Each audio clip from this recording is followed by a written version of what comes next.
Assalamualaikum warahmatullahi wabarakatuh.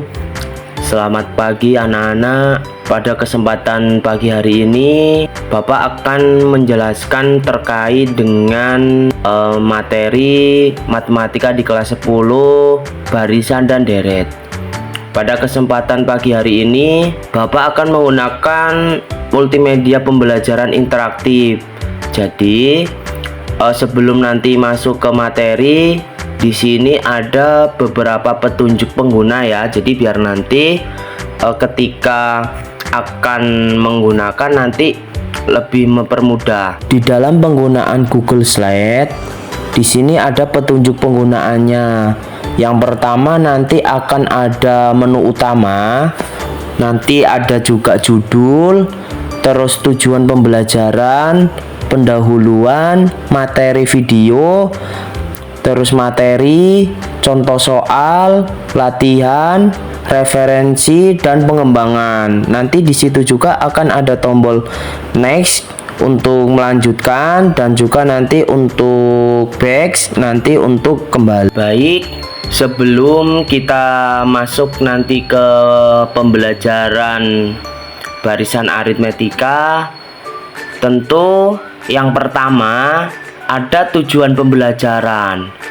Beberapa tujuan pembelajaran yang pertama adalah peserta didik mampu mengidentifikasi suatu barisan aritmetika dan geometri.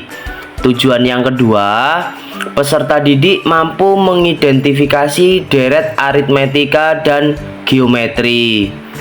Pada pembelajaran kita itu akan membahas barisan. Jadi ada barisan aritmetika dan juga barisan geometri. Nanti akan ada deret, itu deret aritmetika dan juga deret geometri. Kita langsung masuk ke materi yang pertama, yaitu barisan. Barisan merupakan bilangan yang tersusun membentuk pola berdasarkan aturan tertentu. Jadi kalau misalkan kita ilustrasikan suatu barisan itu, misalkan kita punya 2 pensil, 4 pensil, 6 pensil, 8 pensil. Jadi polanya itu tetap gitu ya. Jadi dari suku yang pertama, suku yang kedua, suku yang ketiga, suku yang keempat ini urutannya kelipatannya itu 2. Itu dinamakan sebagai pola barisan. Terus kita masuk ke barisan aritmetika.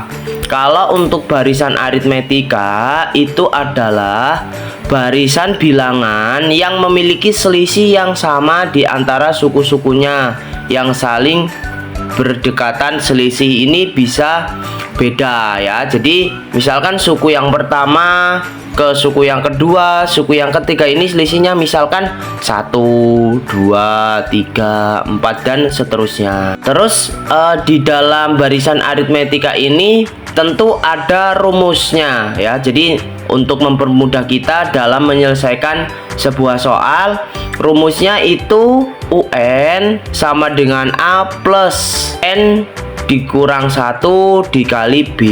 Tangannya kalau UN itu suku keberapanya, suku ke N, A itu merupakan suku pertama, N itu nomor suku, B nya itu beda atau selisih. Kita masuk ke contoh soal. Jadi biar nanti mempermudah dalam pemahaman kita ya terkait dengan rumus suku ke N ini, kita lihat contohnya ya di layar. Tentukan suku ke-15 dari barisan negatif 15, negatif 11, negatif 7, dan negatif 3. Nah, di dalam penyelesaian ini kita gunakan rumus suku ke N. Rumusnya kita lihat UN sama dengan A plus N dikurang 1 dikali B. Yang dimintakan suku ke-15, maka UN-nya sama dengan ya U15 sama dengan A adalah suku pertama. Suku pertama adalah negatif 15, berarti negatif 15 ditambah N ya itu 15 dikurang 1 dikali 4. B nya kan beda atau selisih ya. Jadi dari suku pertama ke suku kedua itu selisihnya 4. Maka di situ nilainya B-nya adalah 4, sehingga U15 itu sama dengan 41. Jadi hasilnya adalah 41.